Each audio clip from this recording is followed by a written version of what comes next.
kandahang loob, mga kasalanan ko'y iyong awiin, ayon din sa iyong pag-ibig sa akin. Sa ngalan ng Ama at ng Anak at ng Espiritu Santo, Amen. sumainyo ang Panginoon. At sumayo rin.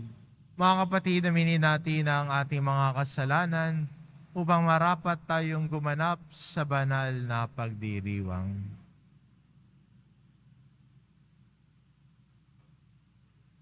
Inaamin ko Sa makapangyarihang Diyos at sa inyo mga kapatid, na lubha akong nagkasala sa isip, sa salita, sa gawa, at sa aking pagkukulang. Kaya isinasamo ko sa mahal na Birheng Maria, sa lahat ng mga anghel at mga banal, at sa inyo mga kapatid, na ako'y panalangin sa Panginoong ating Diyos. Kawaan tayo ng makapangyarihan Diyos, patawarin tayo sa ating mga kasalanan, at patnubayan tayo sa buhay na walang hanggan. Amen. Panginoon, kaawaan mo kami. Panginoon, kaawaan mo kami. Kristo, kaawaan mo kami. Kristo, kaawaan mo kami. Panginoon, kaawaan mo kami. Panginoon, kaawaan mo kami. Manalangin tayo.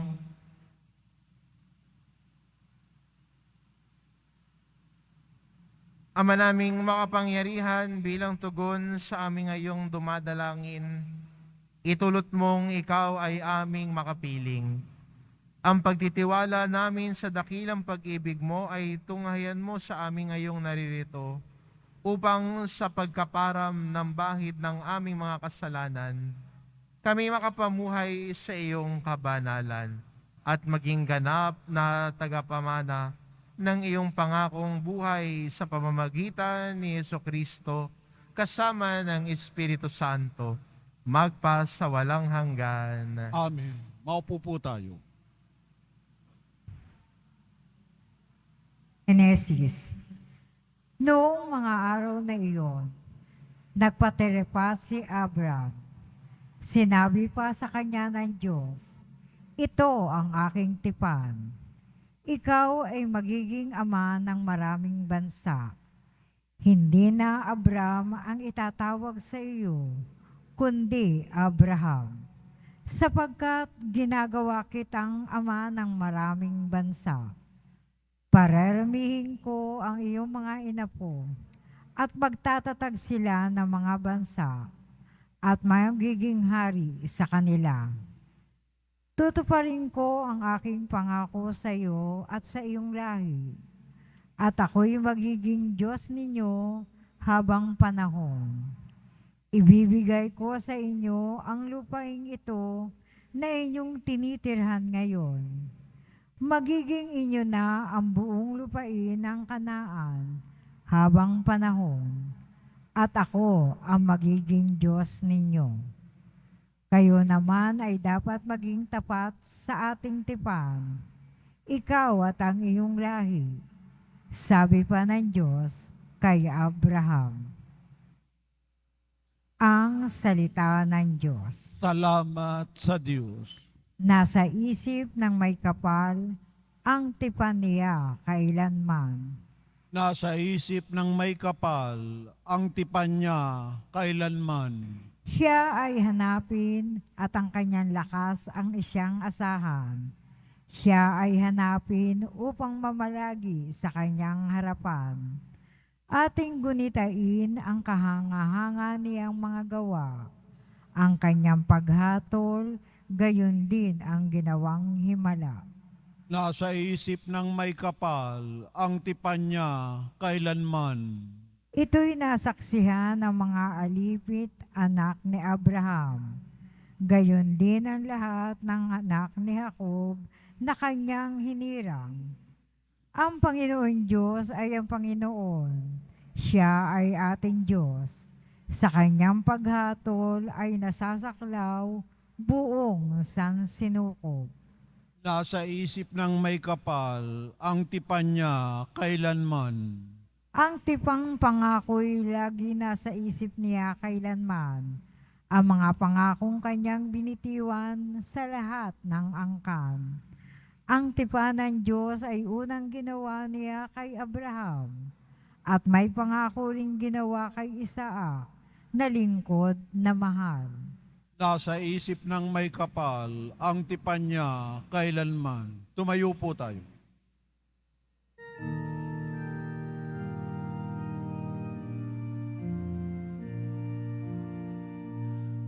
Nagpupuri kami sa'yo, Panginoong Hesu Kristo. Nagpupuri kami sa'yo, Panginoong Hesu Kristo. Kapag ngayon'y napakinggan ang tinig ng poong mahal, huwag nanin iyong hadlangan ang pagsasakatuparan ng ngiti niya't kalooban. Nagpupuri kami sa'yo, Panginoong Hesu Kristo. Sumainyo ang Panginoon. At sumayo rin. Ang mabuting balita ng Panginoon ayon kay San Juan. Papuri sa iyo, Panginoon.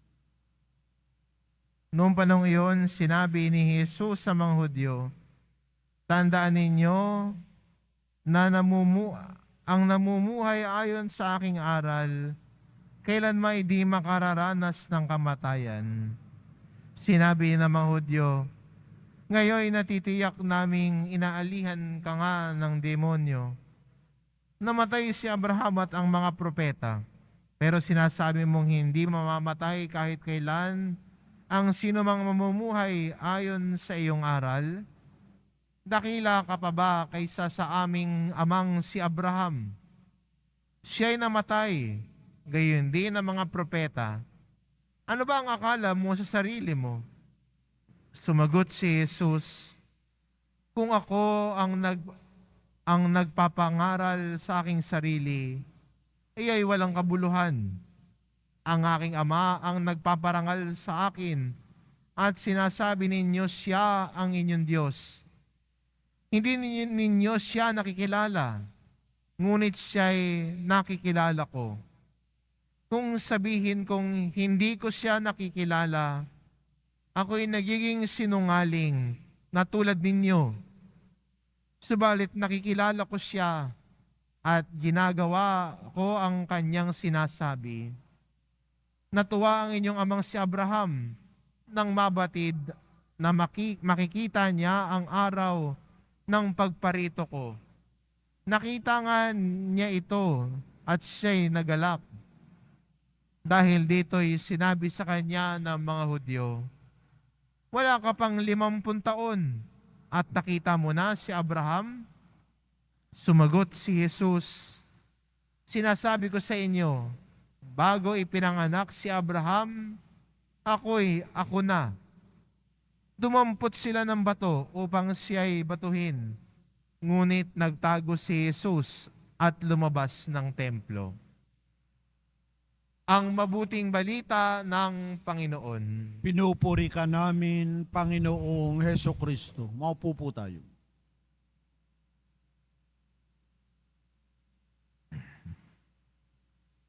Nang binigyan ng Diyos ng pangalang bago si Abraham, mula sa kanyang pangalang Abram, nahulugan din ito ng pagpasok ni Abraham sa pakikipagtipan sa Diyos. Ika nga'y para sa atin, bagong simula. Bagong simula ng paglalakbay para kay Abraham mula sa panahong hindi pa niya nakikilala ang Diyos at sa pagpasok niya sa isang pakikipagtipan sa Diyos. At ang pakikipagtipan na yon na siya ang magiging Diyos ni Abraham. Buong puso nagtiwala, buong pusong sumunod sa bilin at salita ng Diyos sa kanya. Maganda rin para sa atin bilang mga Kristiyano ngayon, na tignan din ang halimbawa ni Abraham bilang ating ama sa pananampalataya, ang kanyang pagtitiwala at pananalig sa salita ng Diyos. Si Abraham na sumunod sa Diyos, nagtiwala sa Diyos. Kahit para sa kanya, hindi pa niya nakikita ang lahat, pero nagantay at nagtiwala siya sa plano ng Diyos sa kanyang buhay. Na sinabi ng Diyos sa kanya na ang mga salinlahi mo ay magiging sindami ng mga bituin. Pero hirap siyang magkaanak nung panahon na yon. Pero siya ay nagtiwala pa rin sa salita at gabay ng Diyos sa kanya. Maganda rin para sa atin bilang Kristiyano na patuloy na magtiwala sa salita ng Diyos. Patuloy na kumapit sa kanyang salita at patuloy na manalig sa kanya. Ganon tayo lalago sa ating pananampalataya, sa ating pagkilala sa salita ng Diyos, pagiging bukas ang tenga sa pakikinig dito, at higit sa lahat na ang salita ng Diyos ay parte ng ating buhay. Sa ating ebanghelyo, hindi naniwala ang mga Hudyo kay Jesus. At anong dahilan ng bakit hindi sila naniniwala? At tukoy at direktang sinasabi ni Jesus, dahil hindi nila nakikilala ang Diyos. Marahil ang kanilang pananampalataya o ang kanilang pagsunod sa utos ng Diyos ay panlabas lamang, compliance lang, magawa lang nila. Pero hindi tumitimo sa kanilang puso ang kanilang ginagawa. Kaya hindi sila naniwala sa pagpapahayag ni Jesus. Maganda rin para sa atin bilang mga Kristiyano ngayon na muling paalalahanan na sa kabila ng ating mga gawain sa ating paghahanda sa mahal na araw na malapit nang dumating, sana ang mga gagawin natin ay hindi panlabas lamang. Hindi dahil nakasanayan natin, pero sana lahat ng ito ay magdala sa atin sa malalim na ugnayan at pakikinig sa salita ng Diyos. Hindi mere compliance, hindi mere magawa lang at maganap lang, kundi ang lahat ng ito sana ay magdala sa atin sa mas malalim na pagmamahal at pananampalataya kay Jesus. At ang taong may malalim na pananampalataya kay Jesus, bukas ang tenga sa kanyang salita. Bukas ang puso sa kanyang aral. At sana ito po yung goal natin bilang Kristiyano. Ito po yung nais nating makamit. Ito yung nais nating mangyari sa buhay natin sa ating mga gawaing ito. Na ang tenga natin ay bukas sa salita ng Diyos. Ang puso natin ay bukas para tupdin ang kanyang aral at halimbawa. Nakikilala si Jesus. Lagi nating nakikita si Jesus. Amen. Tumayo po tayo.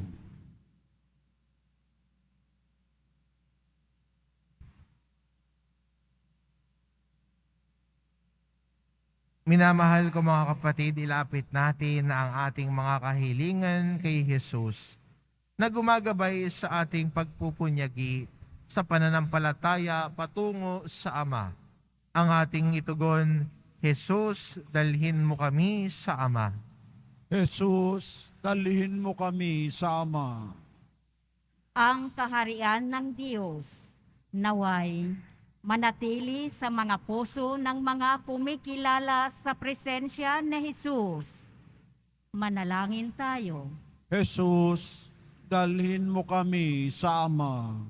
Sa pamamagitan ni Jesus, maipagkaloob nawa sa atin ang kakayahang magpunyagi sa pananampalataya katulad ng ginawa ni Abraham.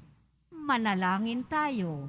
Jesus, dalhin mo kami sa Ama. Ang diwa ng ating pananampalataya, naway ganap nating maipadama sa pamamagitan ng pagkilos ni Jesus sa ating mga puso. Manalangin tayo. Jesus, dalhin mo kami sa Ama. Ang mga may sakit at binabagabag ng mga suliranin, naway magpasalamat sa presensya ni Jesus sa kanilang kasama sa paglalakbay. Manalangin tayo. Jesus, dalhin mo kami sa Ama. Panginoon Diyos, igawad mo ang aming mga kahilingan at panatilihin ang aming pananampalataya habang kami ay naglalakbay sa buhay. Hinihiling namin ito sa pamamagitan ni Kristo na aming Panginoon. Amen. Maupo po tayo.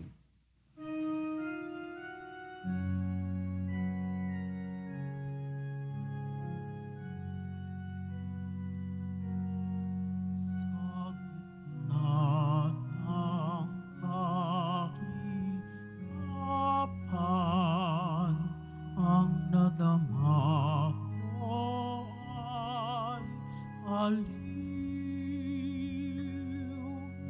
Pagkat buhay ang natamo sa pangako mo sa akin. Sa'yo, Ama, aming handog ang tinapay at alak na ito, handog ng iyong bayang sumasamo. Humihingi ng patawad mo. Tumayo po tayo. Manalangin kayo mga kapatid upang ang paghahain natin ay kalugdan ng Diyos amang makapangyarihan. Tanggapin nawa ng Panginoon itong paghahain sa iyong mga kamay, sa kapurihan niya at karangalan, sa ating kapakinabangan at sa buong sambayanan niyang banal. Ama naming lumikha, kalugdan mo ang paghahain ng mga natitipon dito upang ito'y pinakinabangan sa pamumuhay namin sa mundo at sa pagkakamit ng kaligtasan ng mga tao sa pamamagitan ni Hesukristo kasama ng Espiritu Santo magpa sa walang hanggan. Amen. Sumainyo ang Panginoon. At sumayo rin, Itaas sa Diyos ang inyong puso at diwa. itinaas na namin sa Panginoon. Pasalamatan natin ang Panginoong ating Diyos. Parapat na siya ay pasalamatan. Ama naming makapangyarihan, tunay ngang marapat na ikaw ay aming pasalamatan sa pamamagitan ni Hesukristo na aming Panginoon. Sa pagpapakasakit ng giliw mong anak ang sangkatauhay, minarapat mong magpahayag ng iyong dakilang pag-ibig sa lahat. Napawang nais mong tubusin ng Mesiyas sa harap ng iyong kadakilaan, kapos ang dila naming magsaysay sa pag-ibig na makapangyarihan sa krus ay itinanghal. Sa krus ipinasyang patawarin ang mga tao. Sa krus nagtagumpay ang ipinangakong Kristo. Kaya kaisa ng mga anghel na nagsisiawit ng papuri sa iyo, nang walang humpay sa kalangitan, kami nagbubunyi sa iyong kadakilaan. Santo, Santo, Santo, Panginoong Diyos ng mga hukbo, napupuno ang langit at lupa ng kadakilaan mo. O sana sa kaitaasan, pinagpalang na paririto sa ngalan ng Panginoon. O sana sa kaitaasan, lumuhod po tayo. Ama naming banal, ikaw ang bukal ng tanang kabanalan. Kaya't sa pamamagitan ng iyong Espiritu, gawin mong banal ang kaloob na ito upang para sa amin maging katawan at dugo ng aming Panginoong Hesukristo. Bago niya pinagtiisang kusang loob na maging handog, hinawakan niya ang tinapay, pinasalamatan kanya, pinaghati-hati niya iyon, iniabot sa kanyang mga alagad at sinabi, "Tanggapin ninyong lahat ito at kanin, ito ang aking katawan, na ihahandog para sa inyo."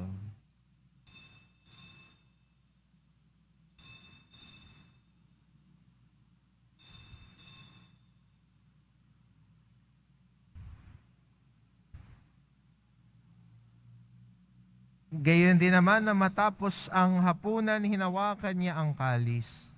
Muli kanyang pinasalamatan. Iniabot niya ang kalis sa kanyang mga alagad at sinabi, "Tanggapin ninyong lahat ito at inumin, ito ang kalis ng aking dugo, ng bago at walang hanggang tipan. Ang aking dugo na ibubuhos para sa inyo at para sa lahat, sa ikapagpapatawad ng mga kasalanan.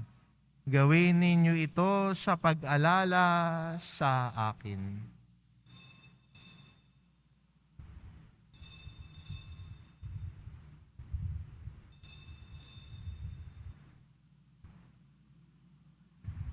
Tumayo po tayo. Ipagbunyi natin ang misteryo ng pananampalataya. Si Kristo'y namatay, si Kristo'y nabuhay, si Kristo'y babalik sa wakas ng panahon. Ama, ginagawa namin ngayon ang pag-alala sa pagkamatay at muling pagkabuhay ng iyong anak. At inaalay namin sa iyo ang tinapay na nagbibigay buhay at ang kalis na nagkakaloob ng kaligtasan.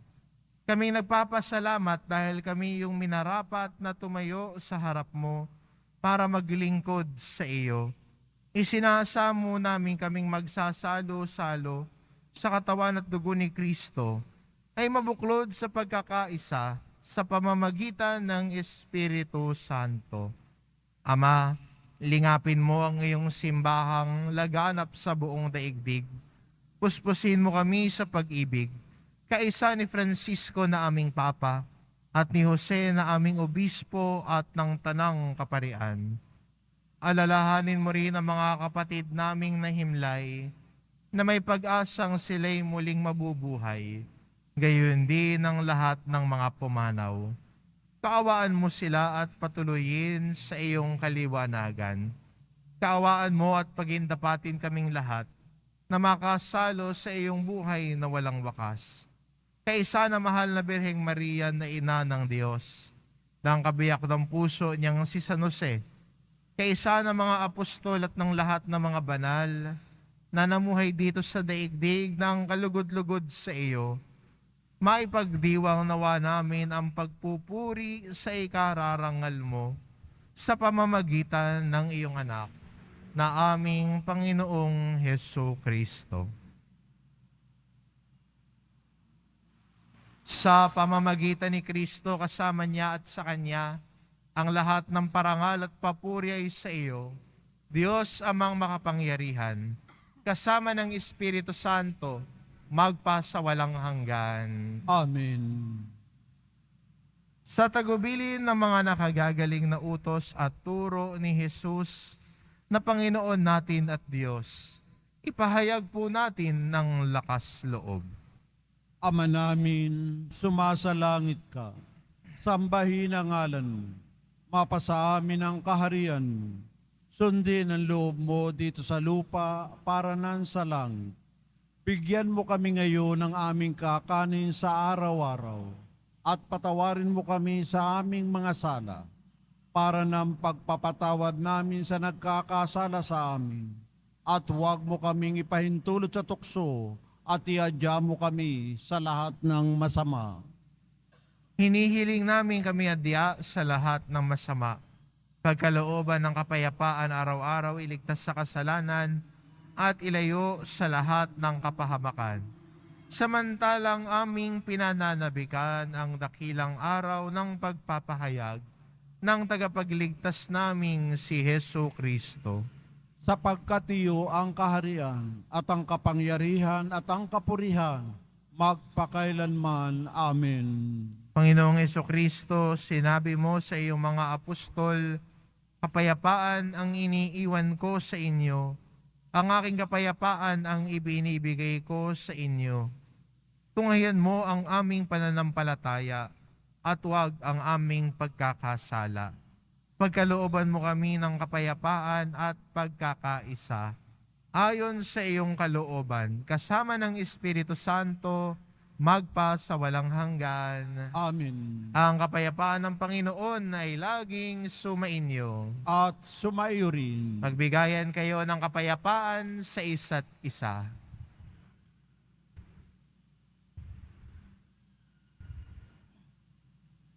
Kordero ng Diyos na nag-aalis ng mga kasalanan ng sanlibutan, maawa ka sa amin. Kordero ng Diyos na nag-aalis ng mga kasalanan ng sanlibutan, maawa ka sa amin. Kordero ng Diyos na nag-aalis ng mga kasalanan ng sanlibutan, ipagkaloob mo sa amin ang kapayapaan. Lumuhod po tayo. Ito ang kordero ng Diyos, ito nag-aalis ng kasalanan ng sanlibutan. Mapalad ang mga inaanyayahan sa kanyang piging. Panginoon, hindi ako karapat-dapat na magpatuloy sa iyo, ngunit sa isang salita mo lamang ay gagaling na ako.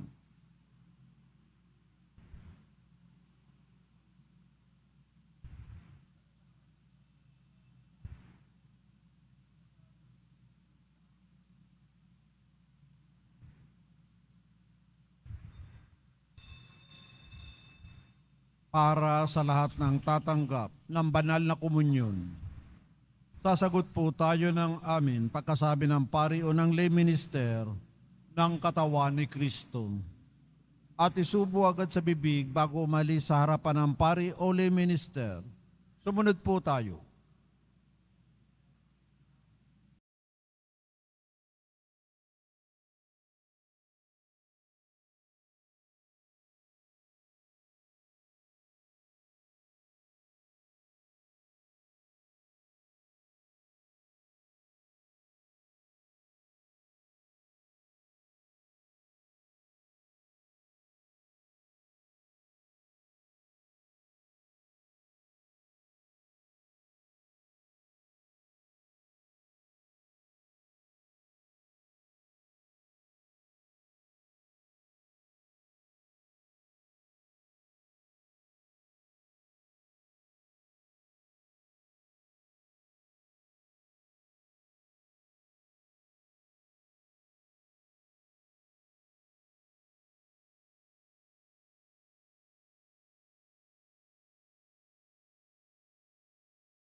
Manalangin tayo.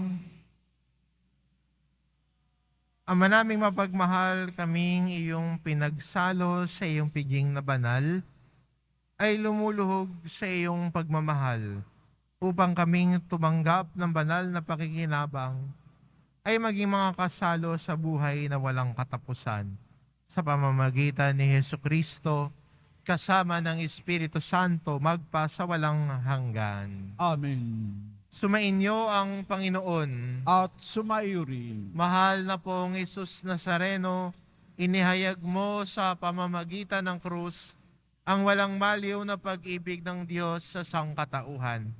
Pakinggan mo ang kahilingan ng iyong angka na nagsusumamo sa iyo.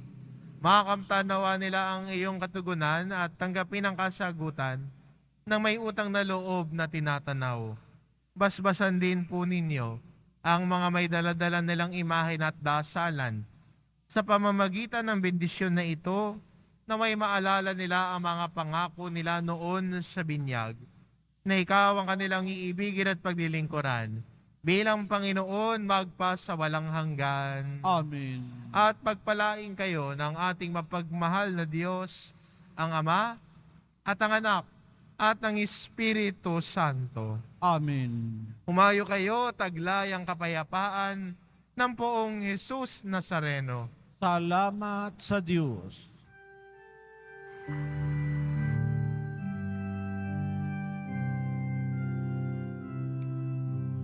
Padre Jesus Nazareno, sinasamba ka namin. Pinipintuho ka namin, aral mo ang aming buhay at kaligtasan. Nuestro Padre Jesus Nazareno, iligtas mo kami sa kasalanan. Ang krus mong kinamatayan ay sagisag ng aming kaligtasan. Nuestro Padre Jesus Nazareno, dinarangal ka namin. Nuestro Padre Jesus Nazareno, niluluwalhati ka namin. Nuestro Padre Jesus Nazareno, dinarangal ka namin. Nuestro Padre Jesus Nazareno, niluluwalhati ka namin.